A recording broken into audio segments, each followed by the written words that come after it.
Olá pessoal, um abraço a todos, a paz do Senhor. Uma palavra de Deus aos nossos corações, uma palavra de despertamento para todos nós, a começar de mim. Nós estamos vivendo um momento muito difícil da igreja aqui na terra, da igreja aqui no Brasil. No entanto, deixe-me dizer uma coisa, todo esse panorama, toda essa dificuldade, todos esses levantes contra a igreja do Senhor, muitos inclusive promovidos por homens que carregam sobre os ombros a figura de homens de Deus, mas não são, há muito tempo deixaram de ser, e com isso, pelo seu mau comportamento, pelo seu péssimo exemplo, atraem tanto a ira de Deus, porque Deus não coabita com o pecado, como também atrai a ira dos homens. Sim. No entanto, eu digo que isso deve ser motivo de ânimo para quem tem compromisso com o céu e guarda a palavra de Deus. Porque Jesus ele disse, olha, no mundo tereis aflições, mas tenham bom ânimo. Jesus estava dizendo, tenham bom ânimo, porque eu venci, vocês vão vencer. Vocês passaram por lutas, dificuldades. Evangelho é algo prazeroso. No entanto, é algo que exige renúncias.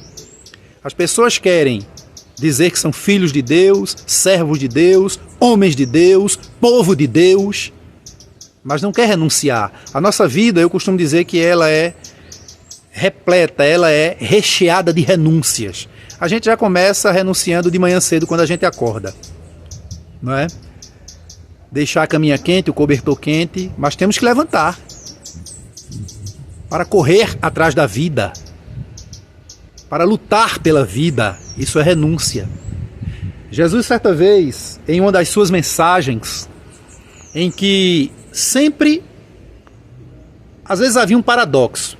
As pessoas afluíam, grandes multidões, onde Jesus estava falando, porque muitos estavam ali para comer da multiplicação dos pães, para participar dos milagres, achavam muito bom, achavam bonito, muitos até imitavam.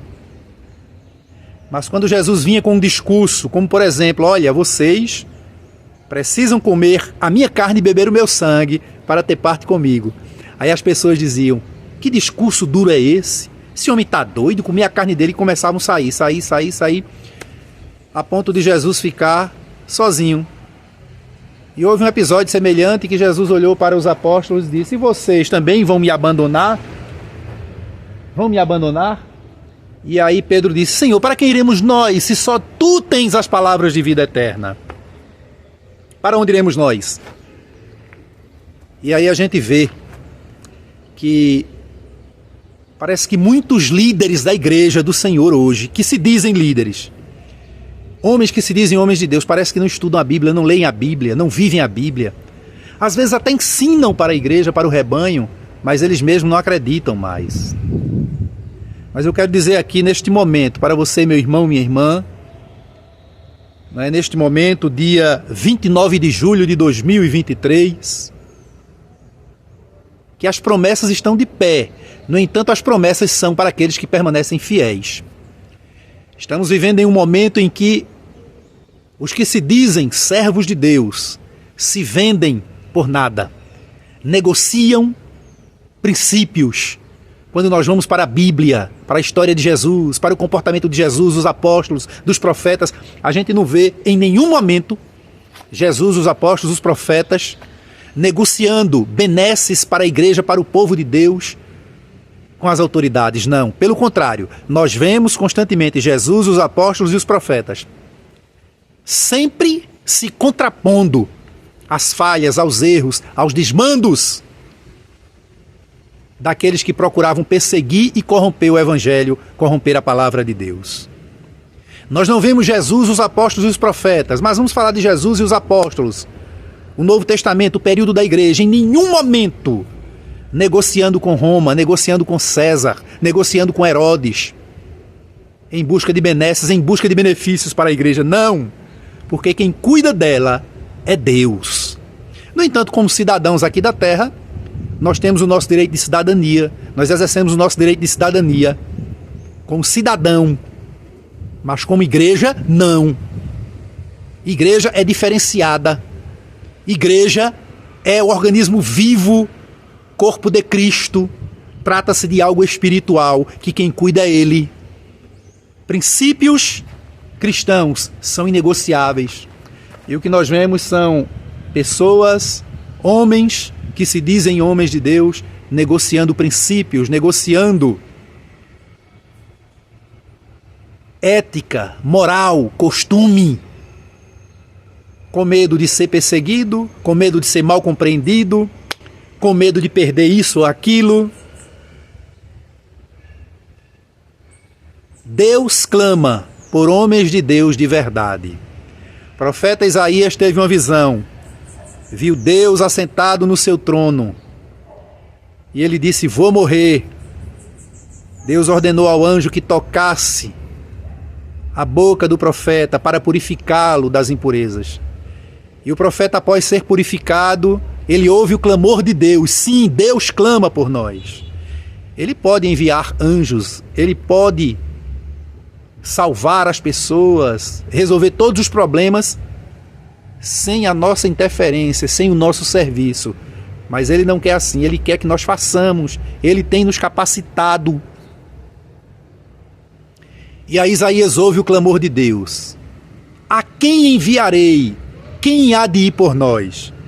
Aí Isaías, já purificado, diz: Senhor, eis-me aqui, envia-me a mim.